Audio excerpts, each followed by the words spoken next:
प्रिय छात्रों, आप लोगों ने जो इंट्रोडक्शन क्लास के संबंध में मुझे इतना स्नेह और प्यार दिया, उस स्नेह और प्यार को देखते हुए मुझे जल्द ही वीडियो अपलोड करने के लिए आप लोगों ने प्रोत्साहित कर दिया।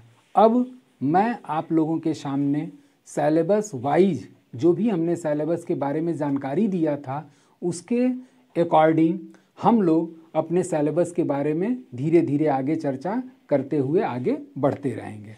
अब जैसे कि आप लोगों ने पिछले वीडियो में देखा होगा कि सिलेबस के अंतर्गत मैंने सबसे पहले अंतर्राष्ट्रीय संगठन के बारे में लिखा हुआ था।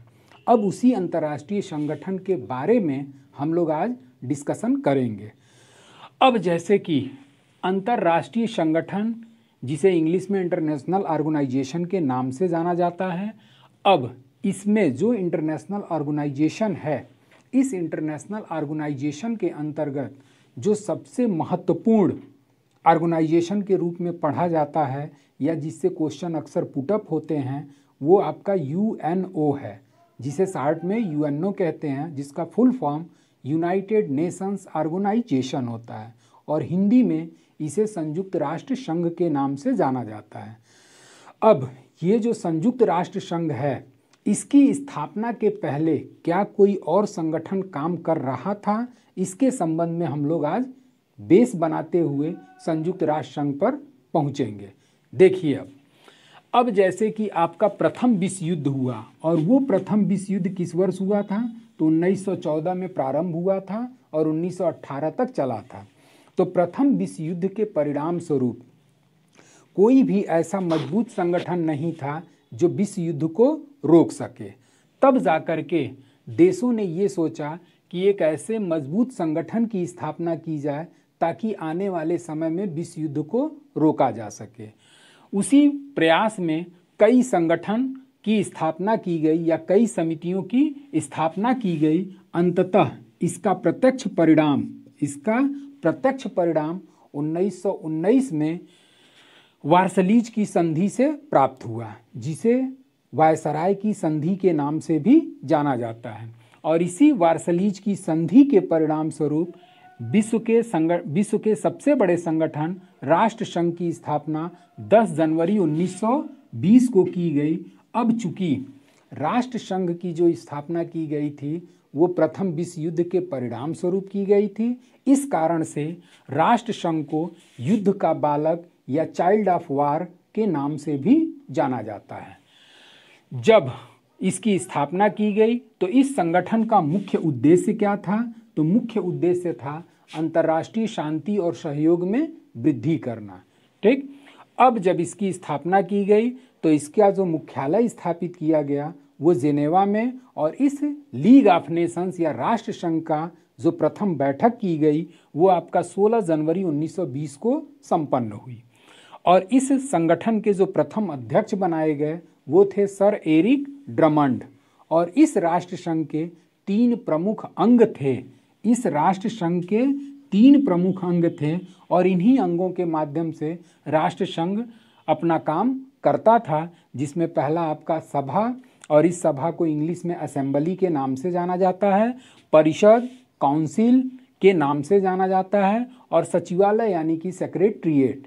तो इस तरीके से ये 3 अंगों की स्थापना के रूप में राष्ट्र संघ अपना कार्य प्रारंभ कर दिया।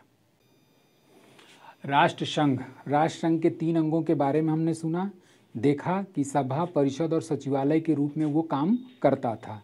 जब ये राष्ट्र संघ काम कर रहा था उसी समय आपका द्वितीय विश्व युद्ध प्रारंभ हुआ। और द्वितीय विश्व युद्ध किस वर्ष प्रारंभ हुआ, तो ये शुरू हुआ था आपका 1939 से 45 तक चला।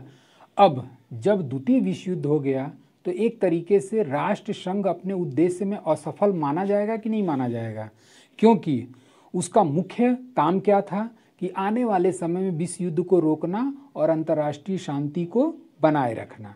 लेकिन वो इस द्वितीय विश्व युद्ध को नहीं रोक पाया। तब देशों ने ये सोचा कि एक ऐसे मजबूत संगठन की स्थापना की जाए या जो भी राष्ट्र संघ में कमी है उस कमी को दूर करते हुए एक नए संगठन की स्थापना की जाए। तब जाकर के आपका नए संगठन की स्थापना की बात होने लगी और अंततः 1945 में 1945 में सैन फ्रांसिस्को सम्मेलन हुआ और इसी सैन फ्रांसिस्को सम्मेलन के परिणाम स्वरूप देशों द्वारा इसी सैन फ्रांसिस्को सम्मेलन के परिणाम स्वरूप राष्ट्र संघ के अस्तित्व को समाप्त कर दिया गया और उसकी जगह पे एक नए संगठन की स्थापना हुई जिसे संयुक्त राष्ट्र संघ के नाम से जाना गया। इसको शार्ट में यूएनओ के नाम से जाना जाता है, जिसका फुल फॉर्म होता है यूनाइटेड नेशंस ऑर्गेनाइजेशन। अब इसकी स्थापना कब हो रही है? तो इसकी स्थापना आपका 24 अक्टूबर 1945 को की गई। कभी कभार किसी परीक्षाओं में आपका इससे रिलेटेड क्वेश्चन आ जाता है कि संयुक्त राष्ट्र संघ दिवस कब मनाया जाता है, तो इसके लिए 24 अक्टूबर आपको ध्यान देना होगा क्योंकि इसकी स्थापना 24 अक्टूबर 1945 को की गई।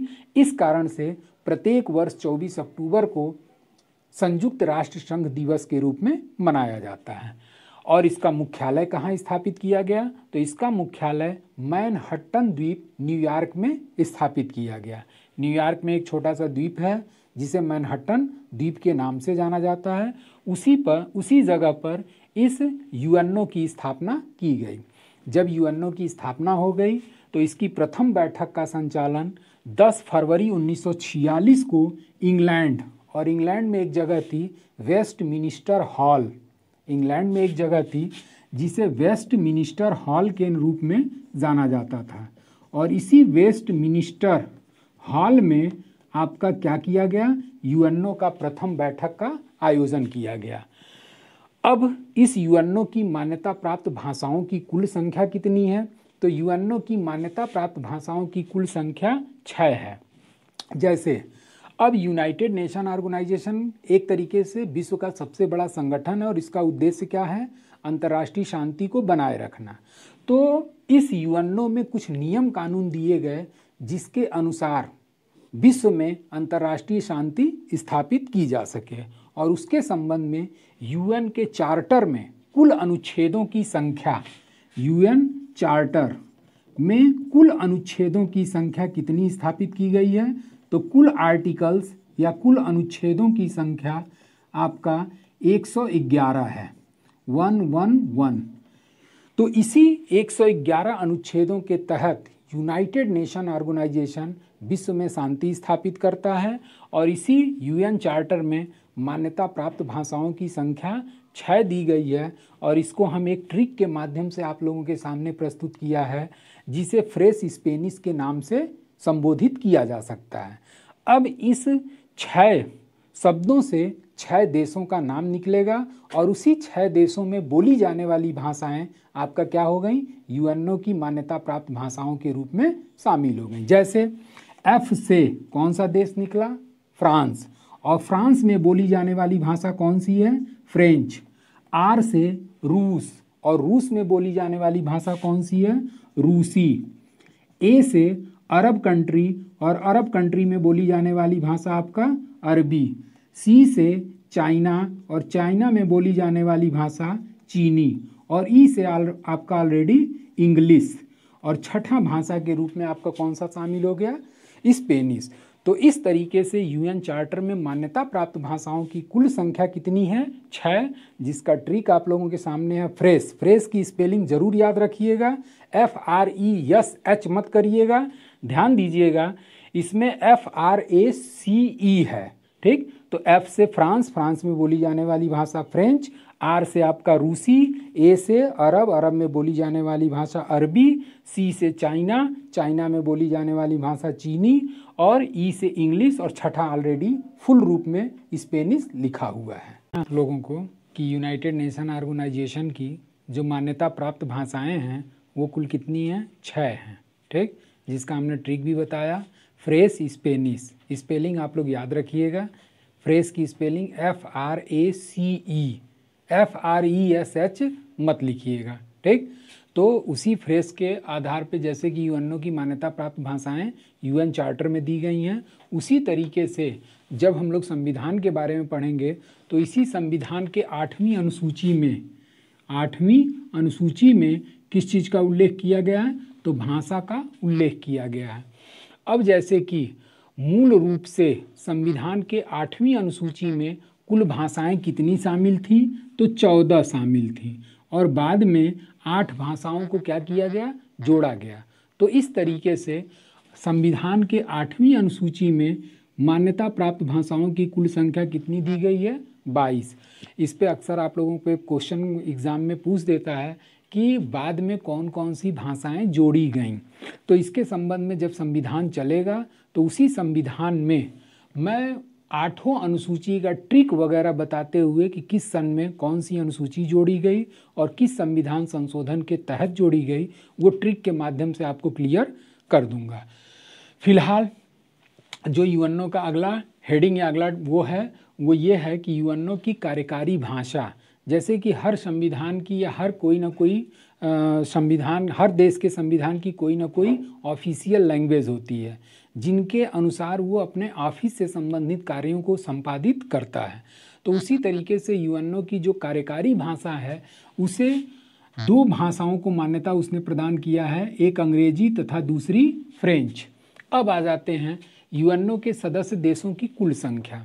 तो यूएनओ के सदस्य देशों की कुल संख्या 193 है।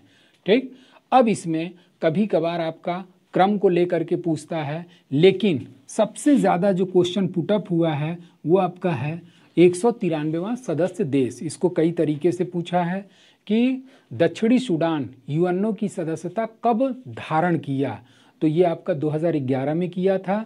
उसके बाद से इसी चीज़ को घुमा करके पूछा है कि यूएनओ का सबसे नवीनतम राष्ट्र देश कौन सा है? तो वो आपका दक्षिणी सूडान हो गया। और आपका 190वां सदस्य देश के रूप में स्विट्जरलैंड, और इस स्विट्जरलैंड को यूएनओ ने मान्यता किस सन में दिया था? 2002 में। पूर्वी तिमोर को मान्यता कब दिया गया था? इसको 2002 में। मांटेनेग्रो को कब दिया गया था? 2006 में। और दक्षिणी सूडान को कब दिया गया था? 2011 में। अब जैसे कि इन देशों के राजधानी के बारे में अगर आप जानना चाहते हैं तो जैसे स्टैटिक जीके का एक टॉपिक होता है देश, राजधानी और मुद्रा, इससे रिलेटेड क्वेश्चन आपका वनडे एग्ज़ाम में अक्सर पूछा करते हैं। तो जब यहाँ 4 देशों की बात की गई है तो इन 4 देशों के राजधानी के बारे में भी जान लेते हैं और बाकी सारी चीज़ें आपका स्टैटिक जीके देश, राजधानी, मुद्रा में मैं आपको प्रोवाइड करा दूंगा। जैसे स्विट्जरलैंड की राजधानी कहाँ स्थित है? तो वो है आपका बर्न। पूर्वी तिमोर की राजधानी कहाँ स्थित है? दिल्ली। दिल्ली, ध्यान दीजिएगा, दिल्ली, दिल्ली नहीं। और दिल्ली की स्पेलिंग DILI करके दिया हुआ है, जबकि अपने दिल्ली की स्पेलिंग कुछ इससे अलग हट करके हो जाती है। मांटेनेग्रो जो है, इस मांटेनेग्रो की राजधानी पोडगोरिका है। पोडगोरिका, ठीक। और उसके बाद से आपका जो वर्तमान नवीनतम राष्ट्र बना उसकी राजधानी कहाँ स्थापित है? तो ये इसकी राजधानी खार्तूम है। तो इस तरीके से ये चारों देशों की सदस्य देश का ईयर हो गया, उसके बाद से आपका इनका राजधानी हो गया और बाकी चीज़ें हम लोग स्टैटिक जीके में विस्तार पूर्वक पढ़ेंगे। अब जैसे कि एक क्वेश्चन ये दिमाग में उठता है कि भारत यूएनओ की सदस्यता कब ग्रहण किया? तो इंडिया के संबंध में यह है कि ये 30 अक्टूबर 1945 को यूनाइटेड नेशन ऑर्गेनाइजेशन की सदस्यता ग्रहण किया था। जब आपका 24 अक्टूबर 1945 को यूनाइटेड नेशन ऑर्गेनाइजेशन का गठन हुआ तो उस समय यूएन चार्टर पर कुल मिलाकर के 51 देशों द्वारा एक ही दिन एक साथ हस्ताक्षर किया गया और उसके बाद से धीरे धीरे इनके सदस्य देशों की संख्या बढ़ती चली गई और वर्तमान में इनके सदस्य देशों की कुल संख्या 193। भारत जो है वो 30 अक्टूबर 1945 को यूएनओ की सदस्यता ग्रहण किया था। अब एक क्वेश्चन आप लोगों के दिमाग में ये आता होगा कि भारत तो उस समय स्वतंत्र हुआ नहीं था, तो फिर उस कंडीशन में इसे सदस्यता कैसे दी गई? तो ये आधुनिक इतिहास के पार्ट में हम लोग थोड़ा बहुत पढ़ेंगे कि आधुनिक इतिहास में अनेक देशों का क्या हुआ, दबाव पड़ने लगा। किसके ऊपर दबाव पड़ने लगा? आपका ब्रिटेन पे, क्योंकि उस समय भारत जो था वो ब्रिटेन का क्या था, गुलाम था। अब जब गुलाम था तो अन्य देशों ने इसके ऊपर दबाव बनाना प्रारंभ किया कि भारत को तत्काल आप क्या करें, स्वतंत्र करें।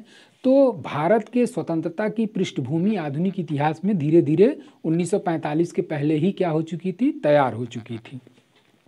तो जब भारत स्वतंत्र होने वाला था तो क्यों ना इसको यूनाइटेड नेशन ऑर्गेनाइजेशन के सदस्यता प्रदान कर दी जाए। तो वही जाकर के 30 अक्टूबर 1945 को भारत को भी यूएनओ का सदस्यता प्रदान की गई। अब जाहिर सी बात है कि इतने सारे सदस्य देशों के बारे में आप लोगों ने जाना, पढ़ा, सुना, तो सदस्यता ग्रहण कैसे की जाती है, तो इसके संबंध में जो आपका आर्टिकल है, जैसे कि हमने पहले ही आपको बताया कि यूएन चार्टर में कुल अनुच्छेदों की संख्या 111 है, 111 है, और उसी 111 में आपका आर्टिकल 4 है, और इसी आर्टिकल 4 में यूएनओ की सदस्यता के संबंध में प्रावधान दिया गया है। अब थोड़ा सा ये देख लेते हैं कि यूएनओ की सदस्यता ग्रहण कैसे की जाती है।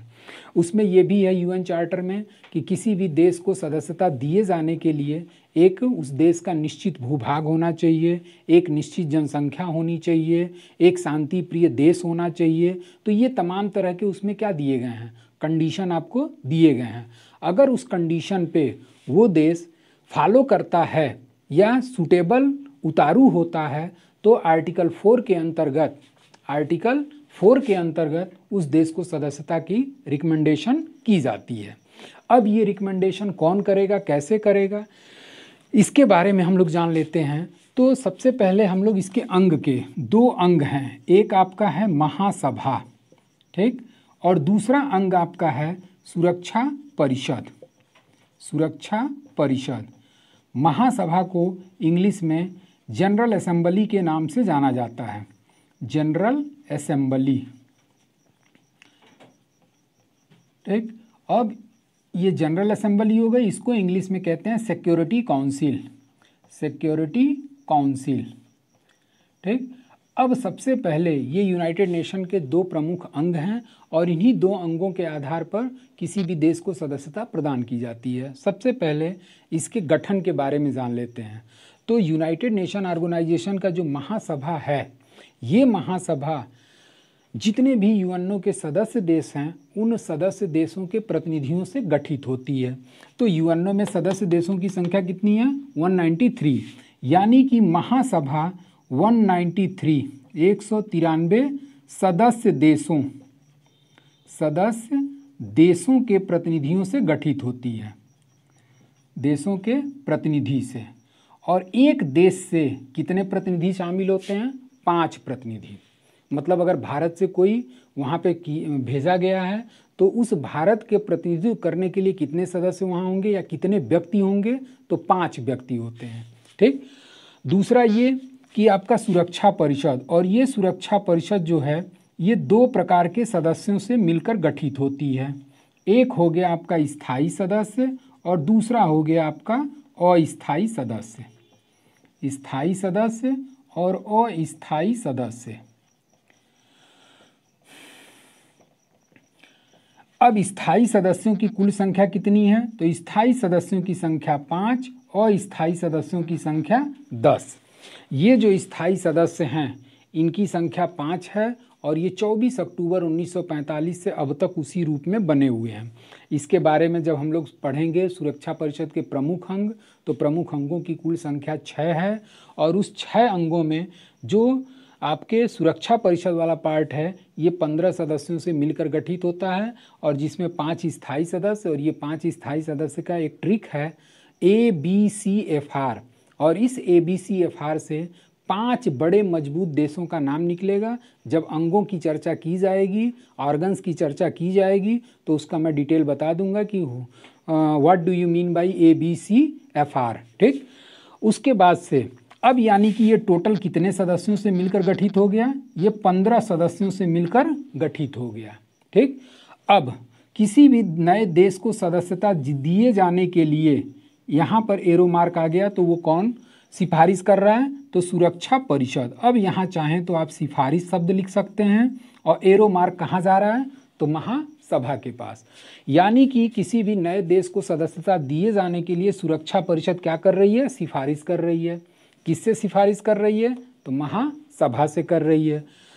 जब मैटर महासभा के पास गया तो महासभा ने इस पर क्या कराया, वोटिंग कराया। वोटिंग यानी कि मतदान, और मतदान किस में कराएगी, 193 सदस्य देशों से, ठीक। अब 193 सदस्य देशों में 2/3 बहुमत से क्या होना चाहिए, पारित होना चाहिए, 2/3 बहुमत से पारित। अब जब 2/3 बहुमत से ये पारित हो गया तब जा कर के महासभा किसको भेज देगी, अब आ गया अगला स्टेप, सुरक्षा परिषद। और जब सुरक्षा परिषद के पास आया तो ये सुरक्षा परिषद इन 15 सदस्यों में क्या कराया, वोटिंग कराया। और इस 15 सदस्यों में से आपके 9 सदस्यों का क्या होना चाहिए, सकारात्मक मत, 9 सदस्यों का सकारात्मक मत। और ये जो 9 सदस्यों का सकारात्मक मत है, इस 9 में 5 स्थायी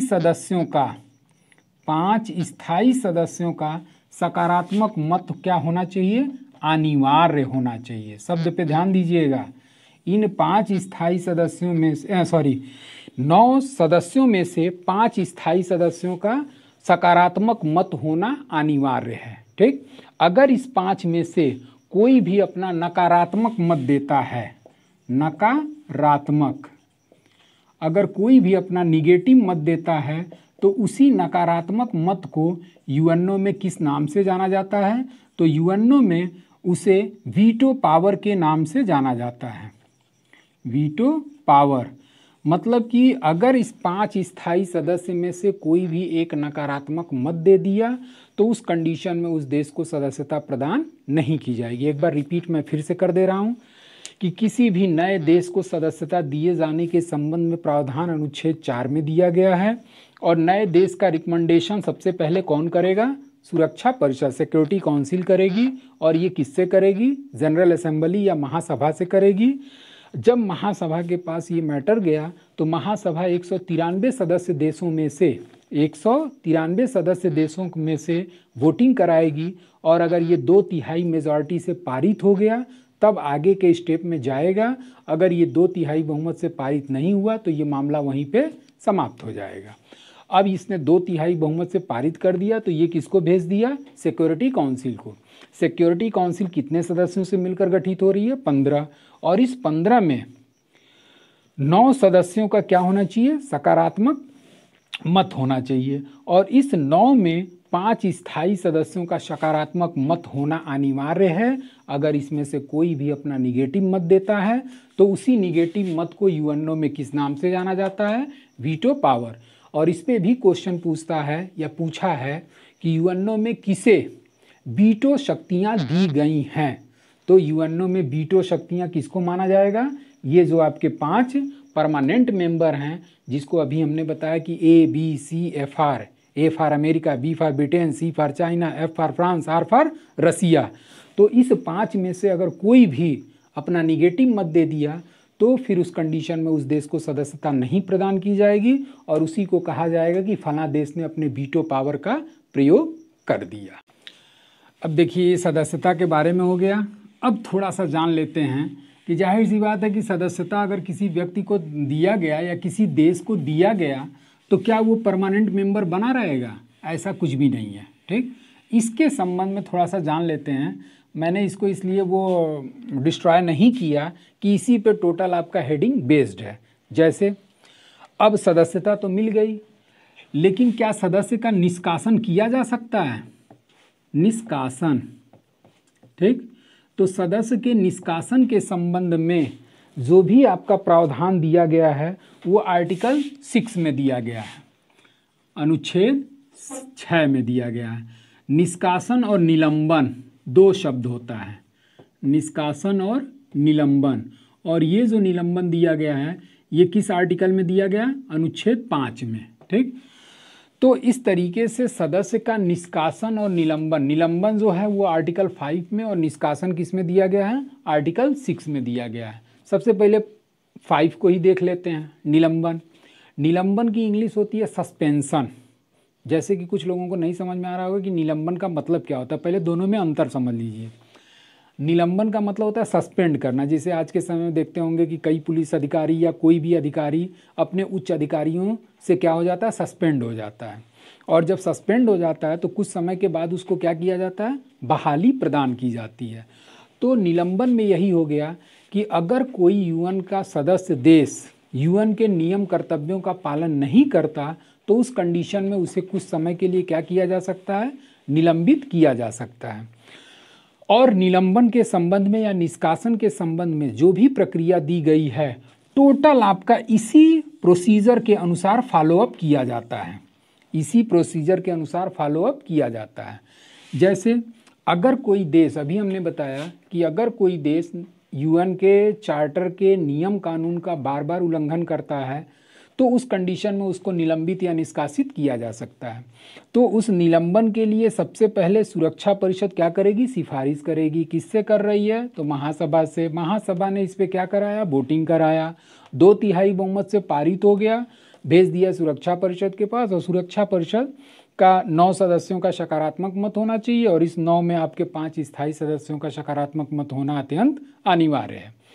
अब जब इस तरीके से ये पारित हो गया तब जाकर के यूएन उसको क्या करेगी, निलंबित अथवा निष्कासित कर देगी। निलंबन के संबंध में एक उदाहरण जो पहला है, तो प्रथम निलंबन जो किया गया था, प्रथम निलंबन जो किया गया था वो किया गया था आपका दक्षिण अफ्रीका, दक्षिण अफ्रीका। और ये जो दक्षिण अफ्रीका था, इस दक्षिण अफ्रीका का निलंबन किस बेस पर किया गया था, तो दक्षिण अफ्रीका का निलंबन जो हुआ था वो 1974 में हुआ था। किस सन में हुआ था, 1974 में। और किस बेस पर किया गया, मतलब क्या बेस था, तो रंग भेद नीति, रंग भेद नीति। मतलब दक्षिण अफ्रीका में रंग भेद की नीति क्या की जाती थी, काफ़ी ज़्यादा अपनाई जाती थी। मतलब गोरे कालों में भेदभाव किया जाता था। जैसा कि आप लोगों ने गांधी जी के बारे में पढ़ा था कि जब वो दक्षिण अफ्रीका वकालत के लिए जा रहे थे तो उसी समय फर्स्ट क्लास रेलवे टिकट होने के बावजूद उनको ट्रेन से क्या कर दिया गया, धक्का दे करके निकाल दिया गया। वहाँ पर सिचुएशन क्या थी, गोरे काले में भेदभाव किया जाता था। तो उसी रंग भेद नीति का पालन ये करता था, जिसके परिणाम स्वरूप यूएनओ ने इस प्रक्रिया को फॉलो करते हुए उसने कुछ समय के लिए इसका क्या कर दिया, निलंबन कर दिया। और ये जो निलंबन था 1974 से लेकर के 1993 तक बना रहा, 1993 तक बना रहा। बाद में यूएनओ को ये लगा कि दक्षिण अफ्रीका अपने यहाँ अब किसी प्रकार के रंग भेद नीति को फॉलो नहीं कर रहा है, तो 1993 में ये निलंबन क्या कर लिया, वापस ले लिया। और जब निलंबन वापस लिया तो दक्षिण अफ्रीका यूएन चार्टर के सभी अधिकार एवं कर्तव्यों का पालन करने लगा या उसको बेनिफिट मिलने लगा। इसी तरीके से जो निष्कासन है, निष्कासन में ये होता है कि अगर कोई यूएन चार्टर का बार बार कोई देश उल्लंघन कर रहा है तो उस कंडीशन में आपका यूनाइटेड नेशन ऑर्गेनाइजेशन इसी प्रोसीजर के अंतर्गत, ध्यान दीजिएगा, महासभा और सुरक्षा परिषद के योगदानों से, इसी के योगदानों से, वोटिंग के माध्यम से उसको हमेशा के लिए यूएन सदस्यता से निष्कासित कर दिया जाता है। और अभी तक यूनाइटेड नेशन ऑर्गेनाइजेशन ने किसी भी सदस्य देश को निष्कासित नहीं किया।